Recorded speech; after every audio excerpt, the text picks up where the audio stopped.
All right, another video book review. This is for Shakespeare's The Tempest, my second work that I've read by him on my new Shakespeare journey through his works, through at least his major works, right? And this one was short, maybe a little bit longer than Macbeth, which was the first one, and I did not like this as much. I was shocked after, reading this and not enjoying it that much, going to see, oh, this must be one of his weaker plays, then going and seeing that people actually love this and put it up there with his top works. And so I'm still not fully comprehending why. I watched a few and read a few things about why people love it so much, and it's his final play that he did as almost like a farewell to the theater in a lot of ways, and people get enjoyment out of that. But I didn't read it with that in mind. I'm sure, as you age and read things and understand things more, it evolves with you, and I might gain appreciation through time. But as of right now, it was just okay. Like I liked how it was set on like a singular island, and you kept jumping. It was really quickly paced, and you kept jumping from different, like three or four different point of views around the island as they kind of all sort of converged. And you had like fantastical elements with Ariel, the like a fairy sprite, like being a mover of things and a watcher, and is being sent by the mage Prospero, the prior Duke of Milan, right, who is kind of orchestrating everything and caused the Tempest, right? Anyways, so it's interesting in that way, and I would have liked a more of a focus on the, he was wronged by his brother, and I would like to see more of, I guess, more of that in the fore of the taking his brother Antonio or Antonius, I think it's Antonio, is there. So I would like to see more of a dialogue between them, or something more happening with them. I thought that was that would be far more interesting than what we got, which was more like a love story where Prospero kind of orchestrated things so that the son of Naples, who would be the king of Naples, would then marry his daughter, who was kind of secluded on the island with him, with Prospero. Anyways, meeting of Ferdinand and his daughter, a love romance burgeoning, and then good things would come from that, which is great. Oh, okay, that was a pretty big plot line, but the love at first sight thing like happened. I get it's there because it's a short play, and I guess it needed to happen, but it didn't really work for me. It didn't sell. I didn't see it sold to me at all.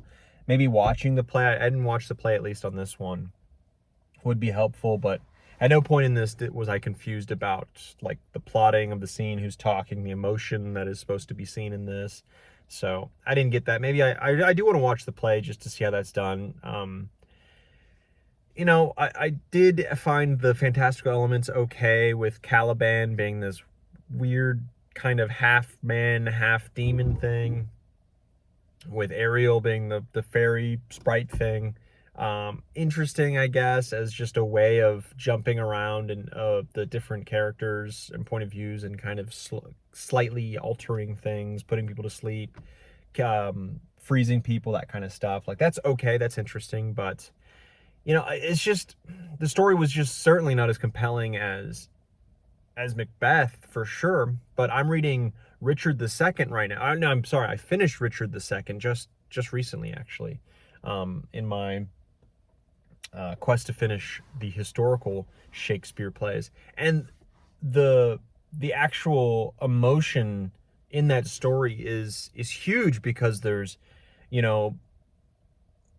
problems that occurred, betrayals that happened in the past that are being confronted, and angry dialogue is being thrown at each other. And the mother of a son who is going to be potentially killed is for treason, is on her knees in front of the king, just crying out like, pardon him, please, my only son," that kind of thing.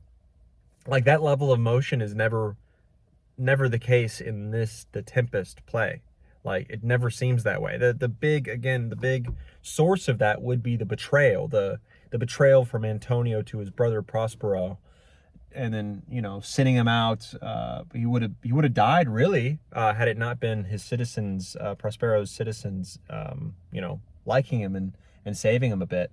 But anyways, that's huge, and that doesn't really get addressed that much. And I feel like what was said a little bit was like more forgiveness. You know, there was a little bit more forgiveness, kind of just freely given, I guess, right there. But that would be okay if the battle of forgiveness was even there. Like, we saw the battle to even forgive, but here it was just kind of given, and the main goal was just, oh, hey, I'm gonna bring these guys here so I can get my daughter off the island and have her married off to Ferdinand, and that'll be good.